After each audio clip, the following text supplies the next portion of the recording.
रामकृष्ण हरी मंडळी, आपल्या भक्ती चॅनल मध्ये तुम्हा सगळ्यांचं मनापासून खूप खूप स्वागत। उद्या आहे गणाधिपती संकष्ट चतुर्थी।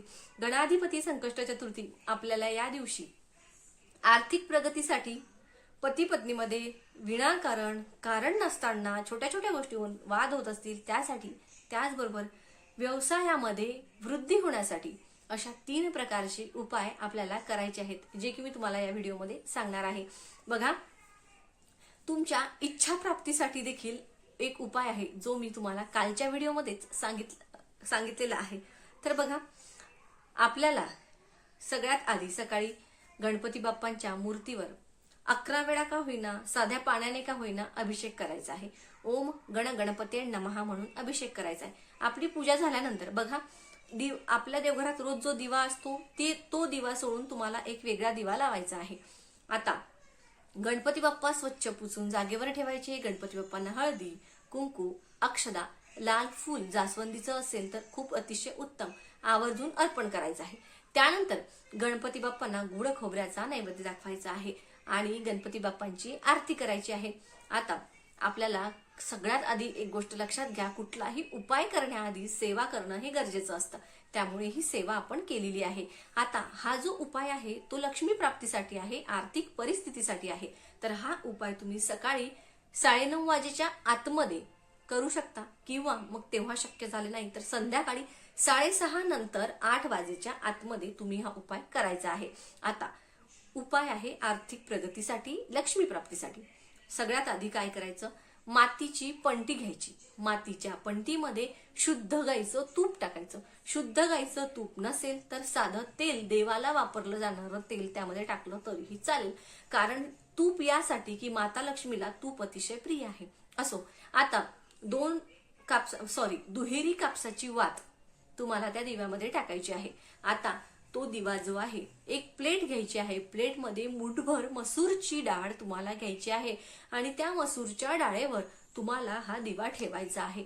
तो दिवा देवघरासमोरच ठेवायचा आहे, तिथेच तुम्हाला बसायचं आहे आणि नंतर त्या दिव्याला हळदी, कुंकू, अक्षदा, फुलं अर्पण करायचे आहेत। नंतर दिवा प्रज्वलित करायचा आहे। तिथे बसूनच आपली आर्थिक प्रगती सुधारण्यासाठी मनापासून अंतःकरणापासून प्रार्थना करायची आहे आणि तिथे बसूनच गणपती स्तोत्र आणि गणपती अथर्वशीर्षमचं पठण करायचं आहे। हा झाला आपल्या घरामध्ये लक्ष्मी प्राप्ती टिकून राहण्यासाठीचा उपाय। आता बघा, हा दिवा जर तुम्ही सकाळी लावला असेल तर संध्याकाळी देखील तो दिवा तुम्हाला प्रज्वलित परत करायचा आहे, आणि संध्याकाळी केला असेल तर मग परत करण्याची गरज नाही।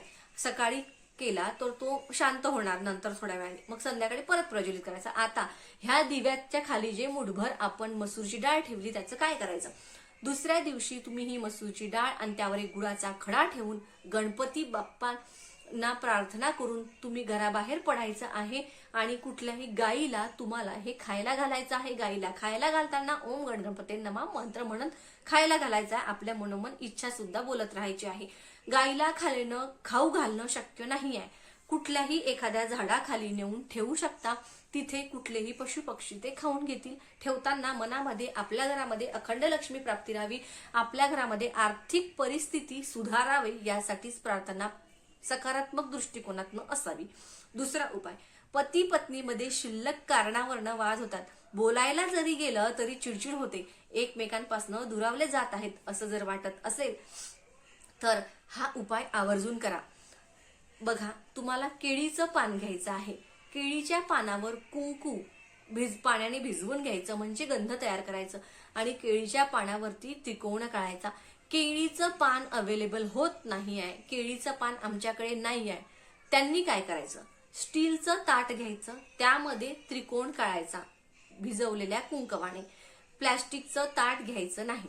झालं, आता केळीचं पान घ्या किंवा मग स्टीलचं ताट घ्या, देवासमोर ठेवा, त्या त्रिकोणामध्ये बसेल अशाच पद्धतीने मसूरची डाळ त्या त्रिकोणामध्ये भरा, त्यावरती हळदी, कुंकू, अक्षदा, फुलं अर्पण करा आणि तिथे बसूनच तुम्ही बघा, ओम गण गणपते नमः या मंत्राचा 108 वेळा जप करा आणि गणपती बाप्पांना तुमचा संसार सुखी होण्यासाठी, पती पत्नीमध्ये प्रेम टिकून राहण्यासाठी मनापासनं प्रार्थना करा। दुसऱ्या दिवशी ती जी डाळ आहे ती डाळ तुम्ही गाईला खाऊ घालू शकता. आता तिसरा जो उपाय आहे तो आहे, आता तसंच बघा, जो दुसरा उपाय सांगितला पती पत्नीसाठी, जर तुम्हाला ती जी डाळ आहे ती गाईला खाऊ घालणं शक्य नसेल तर झाडाखाली ठेवू शकता. तिसरा उपाय आहे की जो आहे आपल्या व्यवसायामध्ये प्रगती होण्यासाठी. बघा कसं असतं, आपला व्यवसाय खूप छान चालत असतो आणि मध्येच अडचणी येतात, मध्येच तो ठप्प होतो, त्यासाठी हा उपाय आहे. तर बघा, हा उपाय तर अगदी सोपा आहे. तुम्हाला काय करायचं आहे, एक मुठभर का होईना मसूरची डाळ घ्यायची आहे आणि मुठभर तुम्हाला हिरवे उडीद घ्यायचे आहेत. दोन्ही याच्या वेगवेगळ्या पुड्या तुम्हाला कागदाच्या बांधायच्या आहेत. दोन्हीही पुड्या घेऊन तुम्हाला गणपती बाप्पांच्या मंदिरामध्ये जायचं आहे. गणपती बाप्पांच्या मंदिरामध्ये जाताना सोबत हळदी, कुंकू, अक्षदा, तुपाचा दिवा, उदबत्ती, लाल फूल, दुर्वा आणि प्रसाद म्हणून तिळगुळाचे लाडू किंवा मग तुम्ही गुळ शेंगदाण्याचे लाडू किंवा मग नाही काही जमलं तर गुळ खोबरं तरी तुम्हाला मंदिरामध्ये घेऊन जायचं आहे. तिथे गेल्यावर सगळ्यात आधी दिवा प्रज्वलित करायचा, गणपती बाप्पांची पूजा करायची मंदिरात, त्यांना 21 दुर्वांची जुडी अर्पण करायची, फूल अर्पण करायचं. व्यवसायामध्ये प्रगती होण्यासाठी, माझा व्यवसायामध्ये वृद्धी होण्यासाठी मी तुम्हाला ही मसूरची डाळ आणि ही मूग अर्पण करते आहे आणि गणपती बाप्पांच्या चरणांजवळ तुम्हाला त्या दोन्हीही पुड्या तिथे अर्पण करायच्या आहेत. आणि तिथे बसूनच गणपती अथर्व शीर्षमचं पठण करा किंवा मंगलमूर्ते विघ्नहरा दुरित नाशना कृपा करा या मंत्राचा जप करायचा आहे किंवा मग तुम्ही ओम गण गणपते नमः या मंत्राचा 108 वेळा जप करायचा आहे. आमच्या गावामध्ये गणपती मंदिर नाही असं होऊच शकत नाही. प्रत्येक गावात गणपती मंदिर असतं. गणपतीचं सेपरेट मंदिर नसेल पण कुठलंही मंदिर असेल, जसं की शिवाचं मंदिर असेल, देवीचं मंदिर असेल, तिथे गणपती बाप्पाची मूर्ती असतेच. तिथे जाऊन हा उपाय केला तरीही चालेल. उपाय झाल्यानंतर रस्त्यात कुणाशी बोलायचं नाही, वाटेत कुठेही थांबायचं नाही.